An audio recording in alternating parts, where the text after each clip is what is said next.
Viewers of the channel, disbelief, polytheism, and erroneous practices were eliminated from many parts of the world through the arrival of the beloved Master, the Holy Prophet sallallahu alaihi wasallam. Detailed rulings were revealed concerning the wealth of orphans and the inheritance of females. Indeed, one of the great favors conferred upon women because of the arrival of the Holy Prophet sallallahu alaihi wasallam was the establishment of their right to inherit. Prior to Islam, not only were women deprived of the right to inheritance, but they were also treated as part of the inherited estate. Contrary to this, Islam entitled both males and females to shares in the wealth of inheritance. Allah Almighty states, "For men there is a share of inheritance from those assets that were left by parents and close relatives. For women, there is a share from that which was left by parents and close relatives, whether the inheritance is less or more, a specified share." It is stated in the exegesis of this verse, women and children were not apportioned a share in inheritance in the age of ignorance. This norm was annulled by the verse. One also comes to know from this that giving inheritance to a son while depriving a daughter is a clear wrongdoing and in opposition to the Quran. Both are deserving of inheritance. From this, one can also gauge the importance of women's rights in Islam. It is said that the modern age is one of the advancement. Yet, even in this age of progression, women do not receive inheritance according to their entitlement. Whether it be due to ignorance, negligence, or even oppression, rightful inheritors are deprived of their shares. It feels as though our lifestyle is dictated by the norms around us as opposed to Islam's teachings. Dowry is a part of tradition. Perhaps that is why it is given. It is rarely heard that even the most poverty-stricken girl's wedding takes place without dowry. On the other hand, despite the obligation to distribute inheritance according to Islam's teachings, there is much negligence shown in this regard. Sometimes the excuse is offered that a girl's wedding was arranged with pomp, so she is not deserving of inheritance.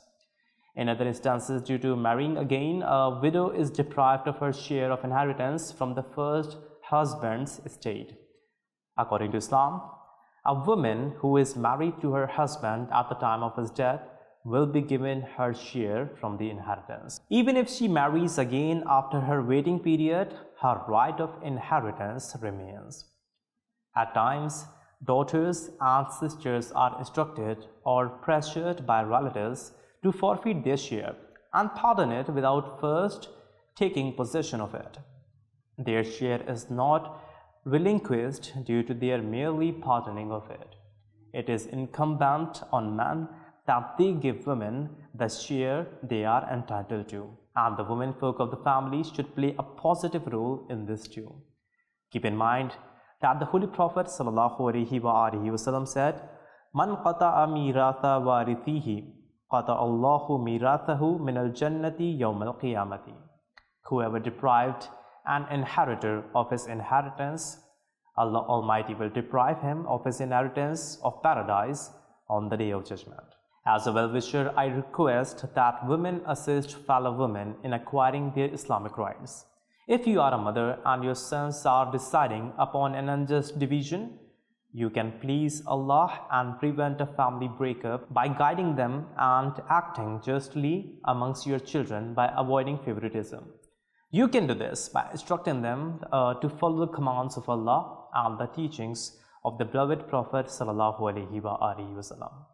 If you are a sister-in-law, rather than encouraging your husband to usurp his sister's share, you can play a positive role in facilitating her right.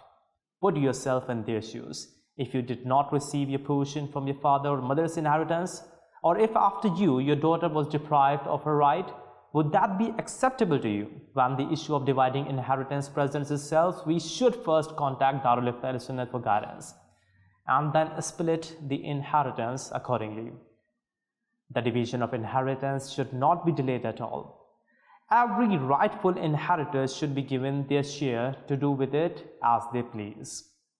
Delaying the division of inheritance sometimes causes complications with the passage of time. When inheritance is not divided, it can remain undivided for several generations, which results in it being at the disposal of and used by those that have no right to it. These individuals continue to take benefit while its rightful inheritors remain deprived. Goodness is in dividing inheritance according to Islamic rulings as soon as possible. So divide the inheritance and act upon this command given by the Holy Prophet ﷺ and Allah Almighty in the Holy Quran.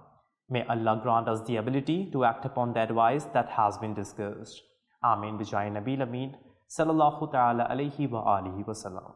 We love Madani Channel. We love Madani Channel. We love Madani Channel.